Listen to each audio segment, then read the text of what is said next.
आज कई गुना लोग ईवीएम पर बात कर रहे हैं। आज कांग्रेस पार्टी भी इस बात को कह रही है कि हाँ ईवीएम में गड़बड़ी है। वो तो आज करें, इन 3 चुनावों में हारने के बाद। हम तो बहुत पहले से कह रहे हैं इस बात को, हम तो बहुत पहले से इस बात को कह रहे हैं। 2024 हमारे आंदोलन का, हमारे कहने का, लगातार संघर्ष करने का असर पिछले 5 साल में हमने लगातार बात करके जो उस समय बात नहीं करते थे, आज कई गुना लोग ईवीएम पर बात कर रहे हैं। आज कांग्रेस पार्टी भी इस बात को कह रही है कि हाँ ईवीएम में गड़बड़ी है। वो तो आज करें, इन 3 चुनावों में हारने के बाद। हम तो बहुत पहले से कह रहे हैं इस बात को, हम तो बहुत पहले से इस बात को कह रहे हैं। 2024 हमारे आंदोलन का, हमारे कहने का, लगातार संघर्ष करने का असर खराब हो चुकी है। उनको थोड़ा कुछ साल पहले जाना पड़ेगा, जब कांग्रेस की सरकार थी और सिलेंडर 450 रुपये का मिलता था, तो वो चूड़ियाँ लेके धरने पे बैठी थी। और आज सिलेंडर कितना है? 1100-1200 रुपये का है। तो अब महंगाई नहीं है। अब तो अच्छे दिन आ गए ना मैम। हाँ बिल्कुल आए हैं, अच्छे दिन आए हैं, पर किसके भाई? मोदी जी के, स्मृति जी के, आम जनता के या देश के तो अच्छा दिन आया नहीं है।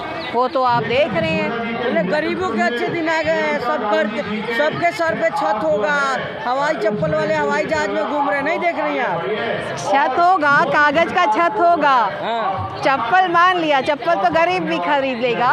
हवाई जहाज खिलौने वाला हवाई जहाज है, उस पे वो जाएंगे। अरे भाई क्या बात कर रहे हैं? हम लोगों को हवाई जहाज में सफर करना इतना महंगा लगता है, तो आम जनता, गरीब जनता जाएगी? सब झूठ है, सिर्फ मोदी जी सिर्फ झूठ। गरीबों की सरकार है मोदी सरकार।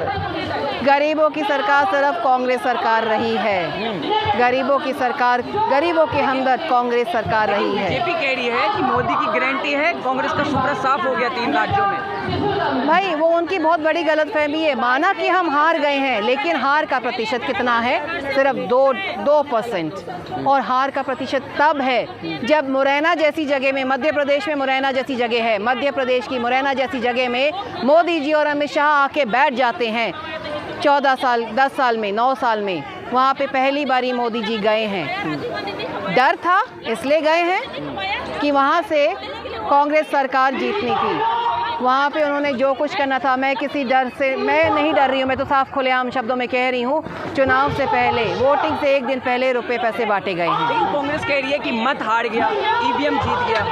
तो वो तो है, मोदी जी का झूठ जीत गया, ईवीएम जीत गया।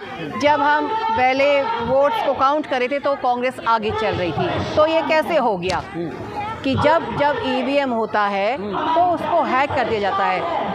डिस्ट्रिक्ट कलेक्टर, ये सब लोग जो IAS ब्यूरोक्रेसी है, वो लोग इसको हैक करते हैं। तो उसमें अच्छे दिन आ गए हैं, सब मजे में है। तो अच्छे दिन तो है ना, भाजपा के हैं। भाजपा में भी सिर्फ कुछ चुनिंदा लोगों के हैं, मोदी जी के हैं, स्मृति जी के हैं, और जो मोदी जी के आसपास के नेता लोग हैं, सिर्फ उन्हीं चुनिंदा लोगों के अच्छे दिन हैं। कह रहे मंदिर मिल गया, पूजा पाठ करिए। आप लोग क्या ये सब करना दे रही है? मंदिर में पूजा पाठ करना। अच्छा मैं आपसे पूछती हूँ, मैं जनता से पूछती हूँ, मंदिर बना, आप कहते हैं हम राम को लेके आए, तो राम को आप लेके आए? राम अभी आए हैं? मतलब मोदी जी राम को लेके आए हैं, मंदिर बनाया है। बोले इंसाफ दिलवाए हैं राम को मोदी जी। अगर मोदी जी ये बोल रहे हैं तो आप सोच लीजिए, भगवान को वो इंसाफ दिलाएंगे? अगर भगवान मानते हैं उनको, तो भगवान को इंसाफ मोदी जी दिलाएंगे क्या? मोदी जी राम से बड़े भगवान बन गए हैं। 70 साल में छत नहीं दिलवाए राम को, हम छत दिलवा रहे हैं। पहले भी छत थी, भगवान को क्या छत चाहिए? जो लोग हैं, जो देश की जनता है, गरीब आवाम है, उनको तो छत दिलवा दे भाई। राम को, भगवान को छत चाहिए, मोदी जी की। मंदिर बनने से किसका भला होगा? मैं एक हिंदू हूँ, किसका भला होगा? घंटे बजाने से किसका भला होगा? ना हमारे बच्चों के लिए स्कूल है, ना मेडिकल फैसिलिटीज़ है, ना खाने पीने के लिए। महंगाई की मार इतनी बढ़ चुकी है, चरम पे है, तो मंदिर बनने से किसका भला होगा? विधानसभा चुनाव में भी यही मुद्दा आपने उठाया था, लेकिन बीजेपी की सरकार आ गई। मैं अभी आपको भाई बताया ना, आप उसको 2-3 तरीके से घुमा के अगर जब सवाल पूछोगे तो जवाब तो एक ही रहेगा ना। चुनाव से पहले जो पैसा बांटा गया, ये उसका कारस्तानी है। और क्या कहेंगे मैम? रामराज आगे मैं तो खुल के बोल रही हूँ, घोर कलयुग राम राज्य नहीं है, घोर कलयुग है, घोर कलयुग। अच्छे दिन आ गए। नहीं बुरे दिन है। आज महिलाएं पीड़ित है महंगाई से, युवा बेरोजगारी से पीड़ित है, भ्रष्टाचार इतना है। महिला कौन कहता महंगाई नहीं है? महंगाई है। हम कहते हैं हम रसोई चलाते हैं, हम महिलाएं हैं, हमें पता है हम कितनी त्रस्त है, हमारे युवा कितने त्रस्त है। अरे वो तो मोदी जी हैं तो महंगाई इतना कम है। कौन कहता है मोदी जी है कंट्रोल में है? मोदी जी ने तो भट्टा गोल कर दिया देश का। देश की हालत गंभीर कर रखी है मोदी जी ने महंगाई के कारण। आज हर आदमी त्रस्त है, समाज का हर वर्ग त्रस्त है। मोदी जी जो है ना भगवान के अवतार हैं।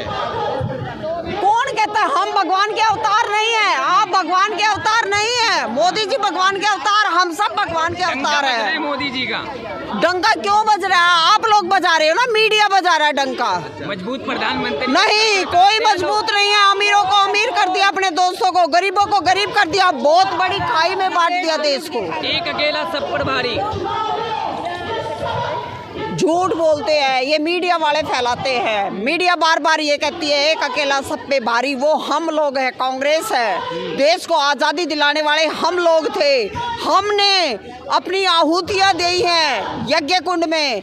हुतोम दतम चैतथे तिष्ठति। हमने अपनी आहुतियाँ दी है देश को आज़ाद कराने के लिए, हमारी कांग्रेस पार्टी ने।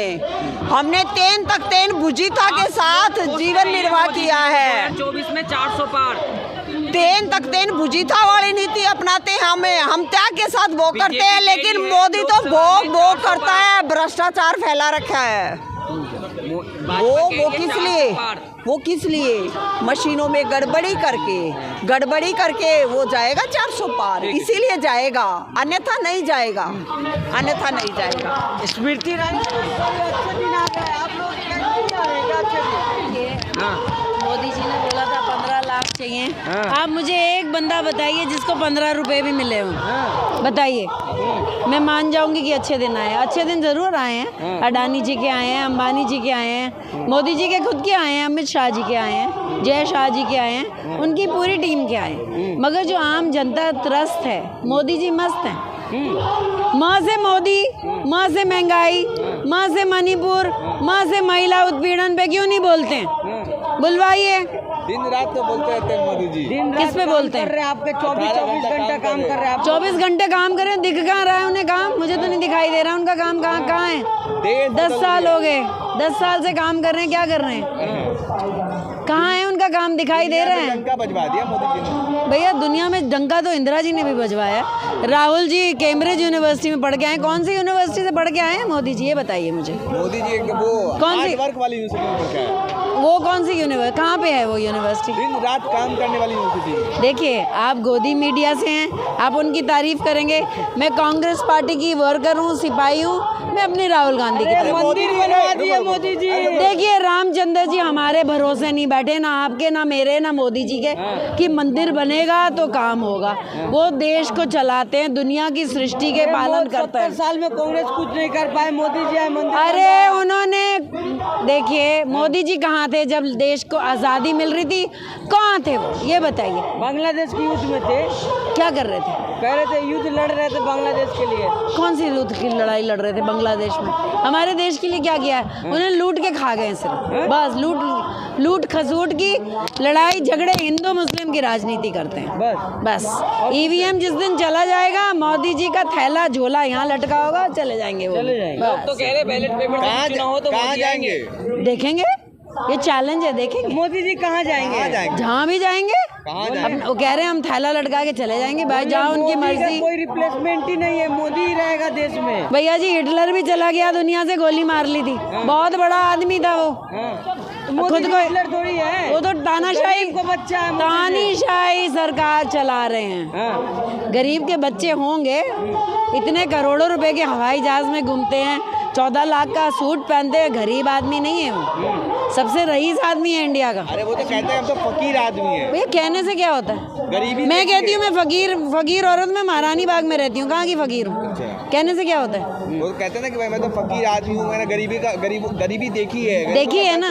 अब तो नहीं देख रहे ना, अब गरीबों को देखो ना। ये बेचारे लोग पीड़ित हैं, यहाँ बैठे हाय हाय कर रहे हैं, त्रस्त हैं। स्मृति ईरानी कहाँ दिख नहीं रही है? महंगाई आती ना वो। देखिए महंगाई, वो देखिए बीजेपी में है इसलिए नहीं दिख रही है। वो जब 400 450 का सिलेंडर था, वो चूड़ियाँ पहनने को बोलती थी। मोदी जी को बोले ना चूड़ियाँ अपनी उतार के मोदी जी को बना दें चूड़ियाँ। क्यों नहीं बना रही हैं? क्योंकि वो उनके लिए काम कर रही है, उनके नीचे काम कर रही है। ठीक है, थैंक यू।